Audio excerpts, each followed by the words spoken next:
Magandang araw po sa inyo lahat. Welcome po sa panibagong video natin dito sa Makapili TV. Ngayon medyo iwanan mo natin ng konti si Atty. Libayan para hindi tayo masyadong maumay. Medyo pasok muna tayo dito sa sa issue ng politika. Ngayon ang pag-usapan natin itong content ni Banat Bay na yung pag-recruit ng NPA daw is okay lang daw sa parang okay lang sa kamera natin kasi andyan yung mga andyan yung mga kongresistang konektado daw sa mga NPA. Pero yung pagsaya daw ni Tebes ng Budots, ginawang terorista na. Tandaan po ninyo, ang NPA declare na po as terrorist po yan. Ngayon, itong pong si Congressman Tebes ng Negros po yata ito, kung di ako nagkakamali, binansagan kaagad na terorista na hindi pa naman po napapatunayan sa korte, dinidinig pa po yung kaso niyan. Pero itong Department of Justice natin, tinuri ng terorista itong si Congressman Tebes.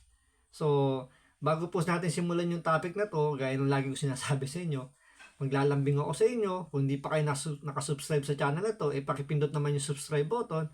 At the same time, pakilike na rin po yung video. Wala naman pong bayad dyan. Total, magpapasko naman. Pamaskun nyo lang po sa akin. So, tuloy po natin itong video ni Banat Bay. So for the record, just for the record.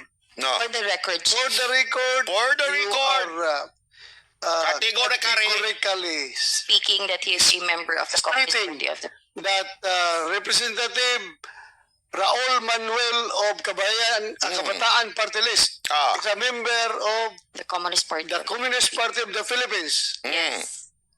So very clear yan. Very Yes, clear. So Chair. kung siya ay nagdi-deny, nagsisinungaling siya. Very clear. Yes. Okay. Okay? So dito, sinasabi dito ni Senator Bato de la Rosa na itong si representative ng Kabataan Party List miyembro daw ng CPP-NPA. Base dun sa witness na kausap ni Senator Bato de la Rosa. Ngayon, marami naman talaga nagsasabi at marami na rin nagpatunay na mga kabataan na na-recruit dati na nagbalik loob na ito nga konektado sa CPP-NPA. Ngayon ito, pinatotohanan na panibagong witness na naman ang nagsasabi na ito nga si Representative Raul Manuel ng Kabataan Party List ay miyembro ng or affiliated ng CPP-NPA.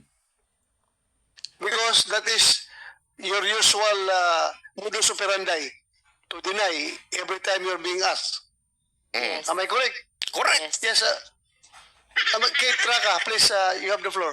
Good afternoon, sir. In addition, sir, Ito, yung nagsasalita rito, ato miyembro to ng NPA na kakilala daw ni Raul Manuel na representative ng Anak Bayan, Kabataan Party List.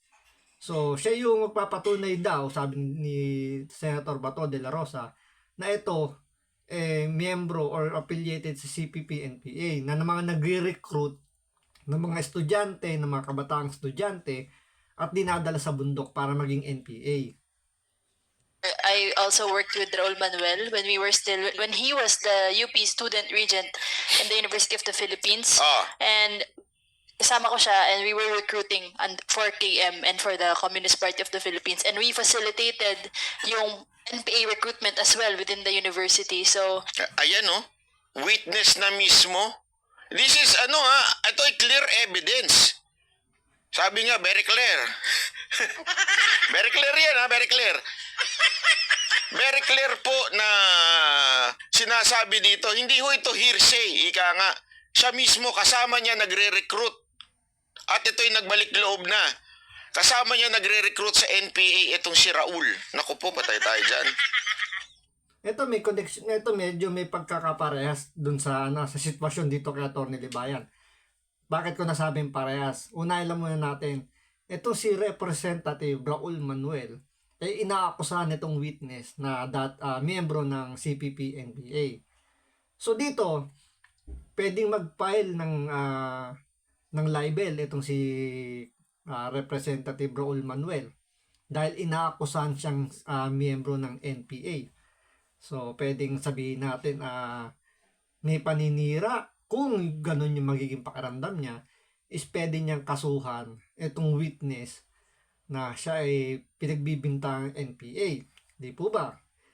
Same thing doon kay Atty. Libayan na sinasabi niya na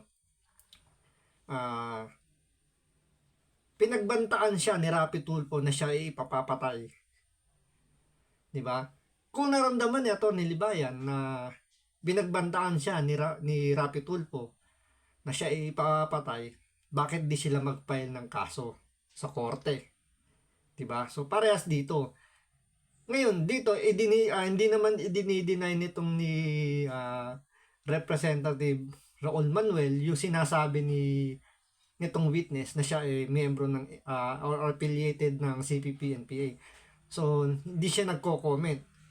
So hindi rin siya, kumbaga parang hindi naman niya ina-admit or hindi niya dinideny. So, tahimik lang. Kaya iniimbestigahan ngayon dito si Representative Raul Manuel kung talaga bang affiliated siya ng CPP-NPA. Diba? Yun ang ano dyan eh, nakuyari. Ito nga ang tanong dyan. Oh, kayo mga kongresista dyan, yung sa lintik na ethics na yan. Sumayaw si Tebes ng budots. In ethics nyo, ginawa nyo terorista. Tinanggal nyo bilang congressman. Eto. Si Raul, nagre-recruit, di umano. Ito, sinabi na mismo ng kasamahan niya, nagre-recruit sa NPA. Bakit di nyo tanggalin? Unless NPA na rin kayo dyan. So dito, sinasabi lang ni Banat Bay, kasi yung naging issue rito kay Congressman Tebes, nung time na siya kasi yung yung ginagawang akusado raw siya doon sa pagpatay doon kay Governor Digamo. Siyempre, wala namang ebidensya sa kanya. Ngayon si Tebes, ginawa niya para makasarin yung DOJ, sumasayo siya ng budots sa kanyang Facebook page. Na parang doon niloloko-loko nila, inaasar niya lang si Secretary Boying Rimulya ng DOJ, nag-file ng resolution ang Congress, yung Kamara, sa Ethics Committee nila na parang kabastusan yung ginagawa or sabihin natin mali yung ginagawa niya. Out of ethics na yung ginagawa niya dahil nga parang binabastos niya na yung Kongreso dahil sumasayo siya ng budots. Ngayon dito, sinasabi ni Banat Bay, yun doon, ginawa nyo na resolution sa ethics committee ninyo at dineclare nyo pang terrorist si Tebes dahil sa pagsasayaw ng budots. Samantalang itong sinasabi recruiter daw ng mga NPA, take note recruiter ang nire-recruit mga kabataang estudyante at dinadala sa bundok para humawak ng armas at maging NPA fighter. Hindi nyo ireklamo sa Ethics Committee ng Congress. So, anong ibig nyo sabihin dyan? Na parang, kinukonsinti nyo? Na okay lang mag-recruit ng mga estudyanteng kabataan para gawing NPA? O yung sumasayaw lang ng budots sa Facebook? Although, congressman siya, pero wala namang batas na nagsasabing bawal sumayaw. Di umano. Yan ang sabi nitong kasamahan niya na. Yan ang sinasabi niya na, kasama ko yan si Raul, nagre-recruit. Mantakin mo, nagre-recruit pala to, di umano, ng NPA. Yung sumayaw ng budot, ginawa niyong terorista. Ito, nagre-recruit ng NPA, di yung ginawang terorista. Anak kayo ng weteng sa camera, sino ba yung ethics na yan? Sino ba yung chairman ng ethics na yan? Tutulog-tulog. Hoy! Nang gising! I am sure he will deny this, my good old friend Raul and workmate. We worked within UP, within the Committing Tagapagpanganap ng UP. Yun yung mastermind ng recruitment sa UP.